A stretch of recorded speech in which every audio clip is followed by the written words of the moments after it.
Assalamualaikum warahmatullahi wabarakatuh. Gimana nih kabarnya teman-teman? Semoga sehat selalu ya.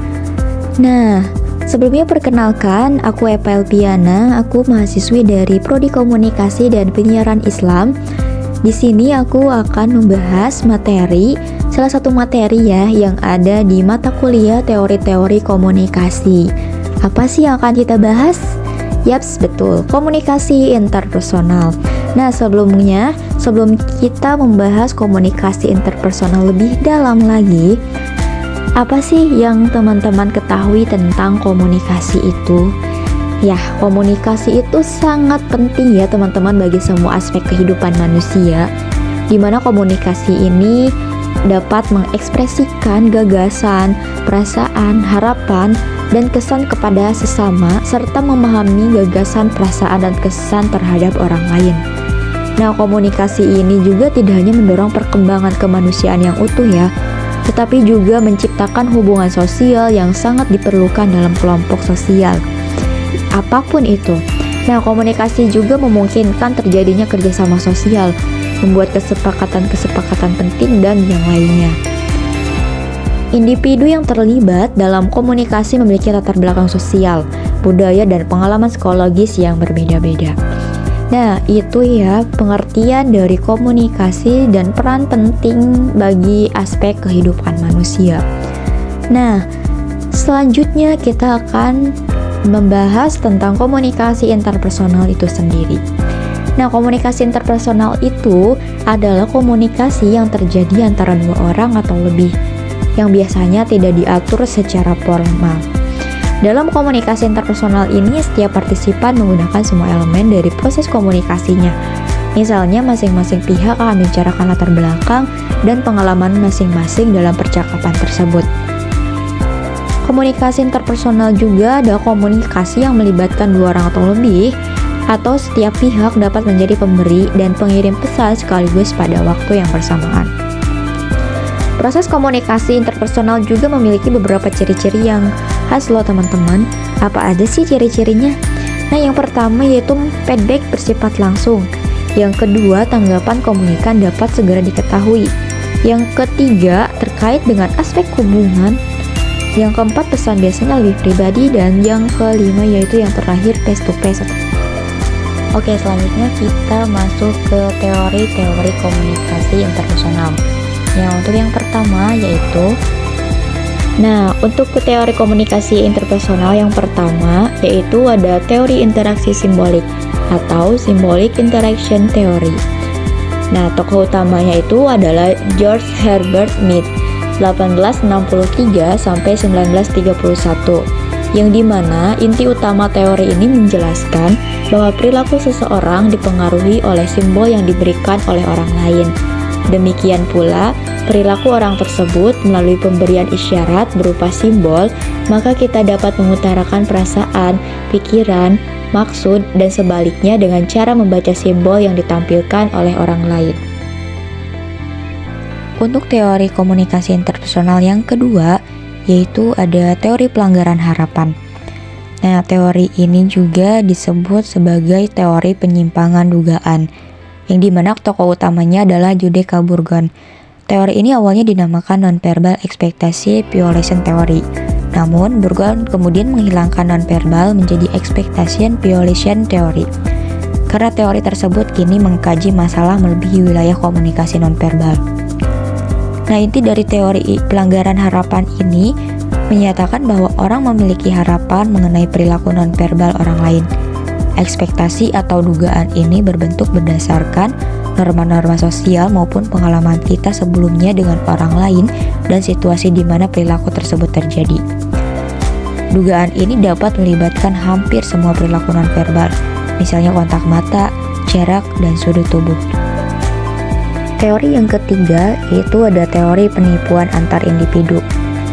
Nah, teori ini dicetuskan oleh David Buller dan Jude Kaburgan, yang dimana tradisi yang mendasari adalah sosiopsikologis. Teori ini lebih tepat dengan istilah teori kebohongan. Wah, ternyata kebohongan ada teorinya juga ya. Oke, orang bisa berbohong karena maksud-maksud tertentu seperti untuk tidak menyakiti orang lain, menyerang orang lain, menghindari masuknya konflik, berpura-pura empati, membuat orang senang, mencari perhatian dan sebagainya. Nah, di sini juga ciri-ciri kebohongan itu ada 5 ya. Yang pertama yaitu pesan tidak mengandung kepastian. Yang kedua, dalam penyampaian pesannya komunikator tidak segera menjawab. Yang ketiga, pesan yang disampaikan itu tidak relevan dengan topik. Yang keempat, dalam berperilaku saat berkomunikasi pengirim berupaya untuk menjaga hubungan dan citra. Nah, dan yang terakhir yaitu pelakunya diliputi perasaan bersalah dan keraguan. Nah, ini sering banget juga terjadi ya dalam kehidupan sehari-hari kita gitu. Dimana ketika ada yang emang bohong itu kayak apa ya namanya, membelit-belitkan gitu permasalahan gitu. Jadi tidak sesuai dengan topik yang sedang dibicarakan. Oke, lanjut ke teori yang keempat, yaitu ada teori akomodasi komunikasi atau communication accommodation theory. Nah, teori ini dikemukakan oleh Howard Gills yang dimana tradisi yang melatar belakanginya juga adalah sosial psikologis. Nah, inti dari teori ini menyatakan bahwa orang akan beradaptasi terhadap kecepatan bicara, jeda, senyuman, tatapan mata, perilaku verbal dan non-verbal lainnya dari lawan bicaranya. Nah, teori ini juga berkaitan dengan penyesuaian interpersonal dalam interaksi, yang dimana hal ini didasarkan pada observasi bahwa komunikator sering kelihatan menirukan perilaku satu sama lain. Yang kelima, yaitu ada teori ketidakcocokan pikiran. Nah, teori ini juga diperkenalkan oleh Leon Festinger tahun 1957, yang dimana teori ini membahas tentang perasaan ketidaknyamanan yang diakibatkan oleh sikap, pemikiran, dan perilaku yang tidak konsisten. Metode untuk mengurangi disonansi dengan pertama mengurangi pentingnya keyakinan disonan kita. Yang kedua menambahkan keyakinan konsonan. Yang ketiga menghapuskan disonan dengan cara tertentu. Nah, yang keenam yaitu ada teori model pengungkapan diri, yang dimana teori ini merupakan proses mengungkapkan informasi pribadi kita pada orang lain ataupun sebaliknya, semacam curhat gitu ya. Nah, meskipun teori ini mendorong adanya keterbukaan, namun keterbukaan itu memiliki batas.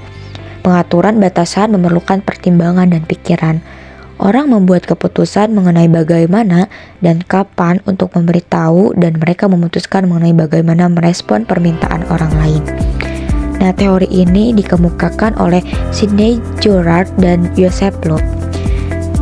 Selanjutnya yang ketujuh yaitu ada teori pengurangan ketidakpastian, yang dimana teori ini diciptakan oleh Charles Berger dan Richard Salabres pada tahun 1975. Teori ini lebih tepat digunakan ketika bertemu dengan orang asing. Nah, di sini ada memiliki 7 asumsi ya.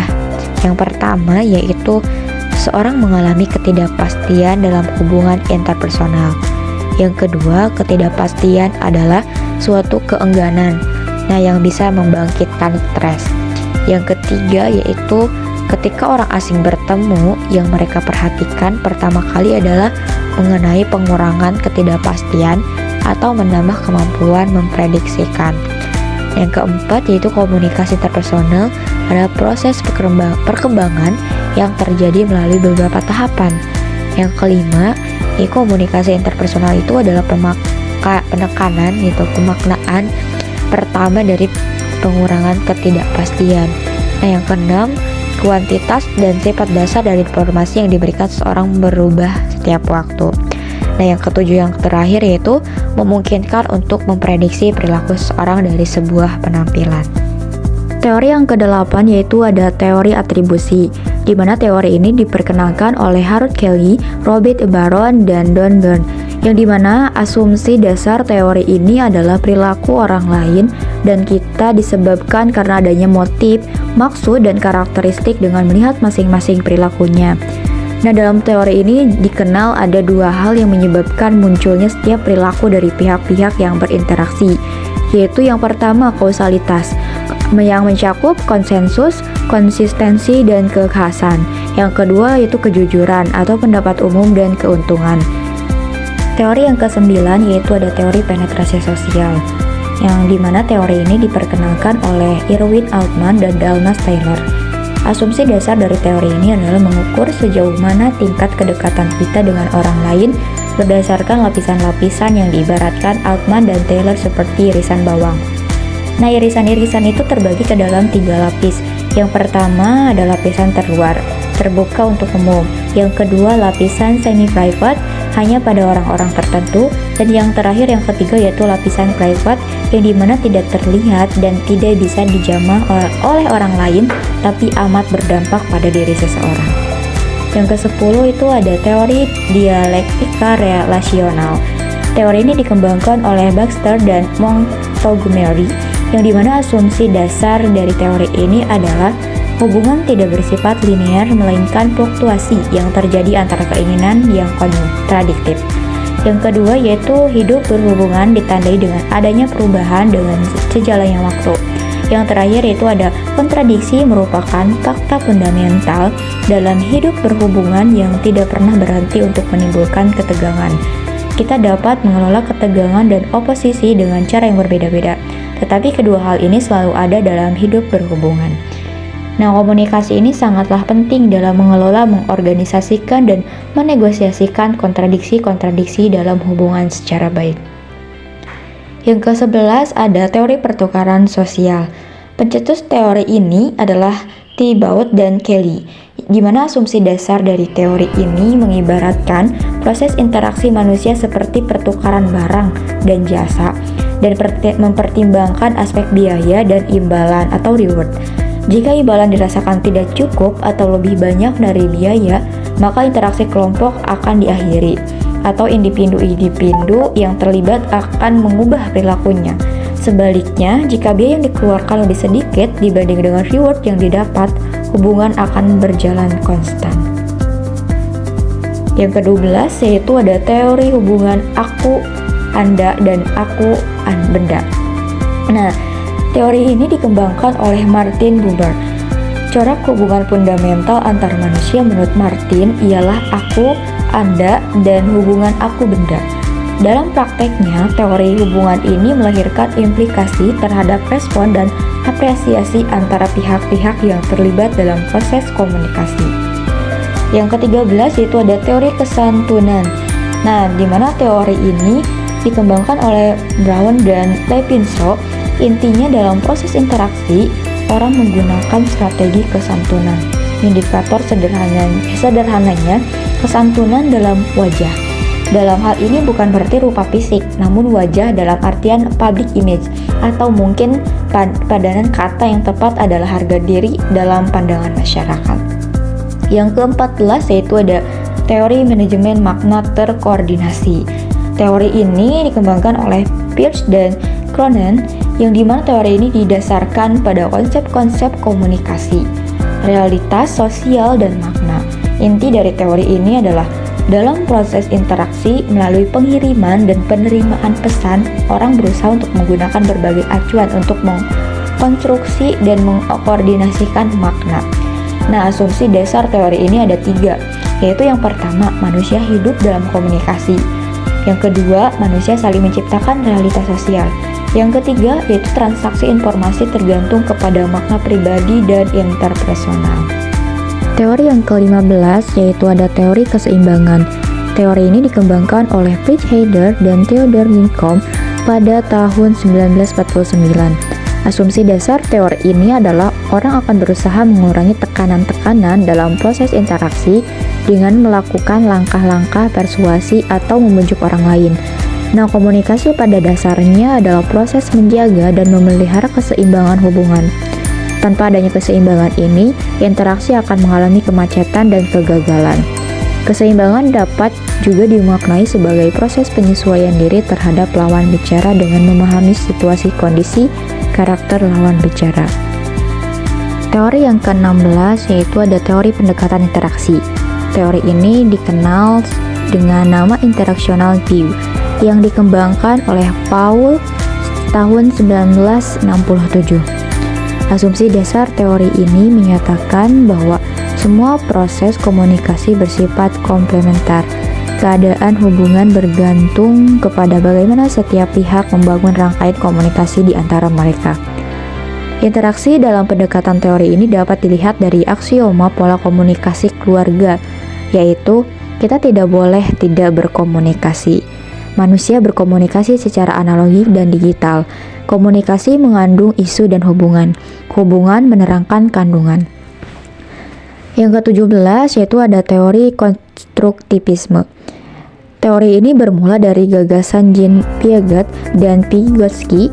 Konsep dari teori ini membahas mengenai pembelajaran yang bersifat generatif, yaitu tindakan menciptakan suatu makna dari apa yang dipelajari. Perubahan kognitif hanya terjadi jika konsepsi-konsepsi yang telah dipahami sebelumnya diolah melalui suatu proses ketidakseimbangan dalam upaya memahami informasi-informasi baru.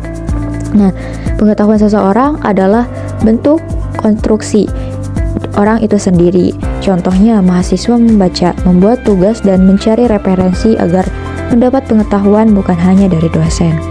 Yang ke-18 ada teori sensitivitas retorika. Tokohnya adalah Friedrich Hart, di mana asumsi dasar teori ini menyatakan bahwa komunikator atau seseorang berusaha untuk mengadaptasikan pesan ke audiens atau teman bicara sesuai dengan kondisi sikap lawan bicaranya. Yang terakhir yang ke-19 yaitu ada teori penilaian sosial yang dikembangkan oleh Sherif dan Hofland pada tahun 1961. Teori ini mempelajari tentang proses psikologis yang mendasari pernyataan sikap dan perubahan sikap melalui komunikasi. Asumsi dasar teori ini menyatakan bahwa seseorang mengetahui apa sikapnya dan mampu menentukan perubahan sikap apa yang akan diterimanya, serta perubahan apa yang akan ditolaknya. Nah, hal ini didasarkan bahwa apa yang dilakukan seseorang tidak akan lepas dari penilaian orang lain. Dalam posisi demikian, orang akan berusaha mewujudkan perilaku dan tindakannya agar mendapat penilaian dari orang lain.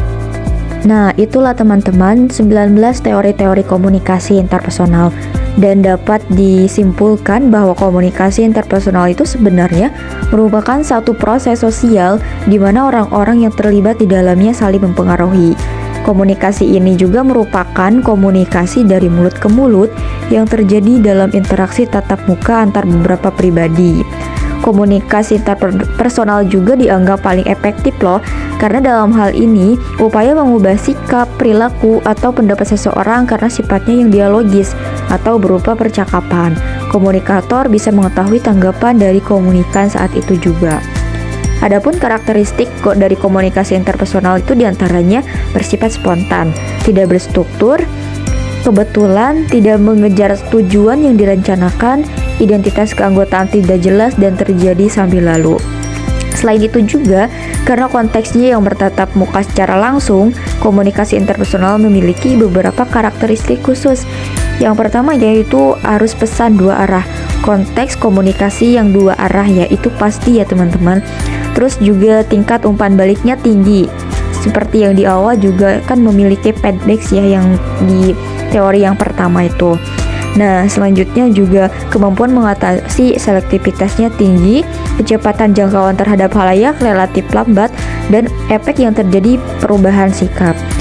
Sebagai suatu proses yang dinamis, komunikasi interpersonal ini juga memiliki sistem yang dibangun atas beberapa subsistem yang saling berkaitan, yaitu persepsi interpersonal, konsep diri, interaksi interpersonal, dan hubungan interpersonal. Nah, mungkin sekian untuk materinya. Mohon maaf apabila ada kekurangan, karena masih sama-sama belajar juga ya teman-teman. Dan semoga ada yang bisa diambil dan bisa bermanfaat. Oke, kurang lebihnya saya ucapkan terima kasih. Wassalamualaikum warahmatullahi wabarakatuh.